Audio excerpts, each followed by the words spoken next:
আজ আমি বানাবো চাউমিন। তো খুব সিম্পল ভাবে, ঘরোয়া ভাবে। তো চাউমিন বানানোর জন্য যা যা প্রয়োজনীয় জিনিস সমস্তটা নিয়ে নিয়েছি। আমাকে দেখো গাইস, আমি কান্না করছি পেঁয়াজ কাটার সময়।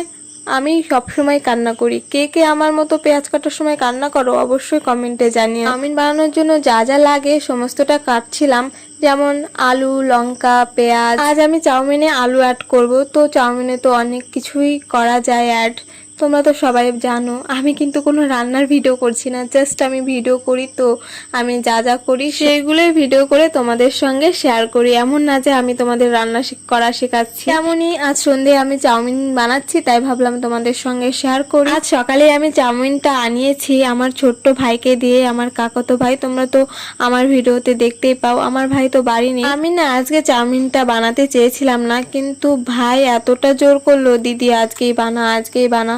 তো ছোট ভাই আবদার করেছে, ভাবলাম তাই আজকেই বানাই। আর তোমাদের তো আমি আগেই বলেছি যে আমার ফাস্ট ফুড যে কোনো জিনিস খেতে খুব ভালো লাগে, তো এটাও আমার খেতে ভালো লাগে। আর আমার মতো কে কে চাউমিন খেতে ভালোবাসো অবশ্যই কমেন্টে জানিও। দেখো চাউমিন রান্না করার জন্য যা যা লাগে আমি সমস্তটা কেটে নিয়েছি। এদিকে জলটাও গরম করতে দিয়ে একটু তেল দিয়ে চাউমিনটাও দিয়ে দিলাম সেদ্ধ হওয়ার জন্য। চাউমিন তো বেশি সেদ্ধ করা যাবে না, বেশি সেদ্ধ করলে তো আর ভালো হবে না।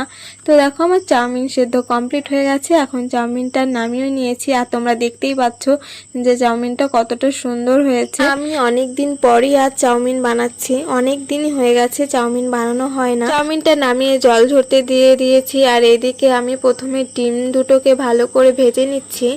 ডিম ভাজা হয়ে গেলে একটু তেল দিয়ে তার মধ্যে আলুগুলো দিয়ে দিয়েছি ভাজার জন্য। আলুর মধ্যে দিয়ে দিলাম একটু লবণ আর একটু সামান্য হলুদ দিয়ে দিয়েছিলাম, শুধু আলুর মধ্যে, চাউমিনের মধ্যে কোনো হলুদ অ্যাড করব না। তারপরে আলুটা একটু ভাজা ভাজা হয়ে গেলে পেঁয়াজ লঙ্কা দিয়ে ভালো করে ভেজে নিয়েছি। এরপর এর মধ্যে দিয়ে দিয়েছি একটু বিট লবণ আর একটু গোলমরিচের গুঁড়ো দিয়ে ভালো করে ভেজে নিয়েছি।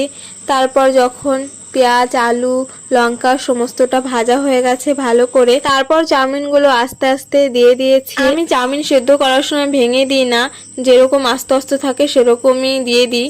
আর খুন্তি দিয়ে নেওয়ার সময় একটু একটু ভেঙে গেলে যা হয়, কিন্তু এরকম আস্তে আস্তেই থাকে। তো চাউমিনগুলো দিয়ে দেখো আমি ঠিকঠাক করে নাড়তেই পারছিলাম না, তারপরে ভিডিওটা অফ করে নাড়লাম।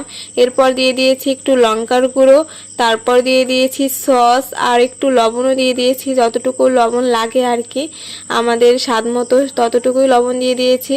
আর সস আর লঙ্কার গুঁড়ো দেওয়ার পরে দেখো কালারটা এরকম এসছে, আর খেতে খুব দারুণ হয়েছিল। আর আমার ভাই দেখো কত বড় একটা বাটি নিয়ে এসছে চাউমিন নেবার জন্য।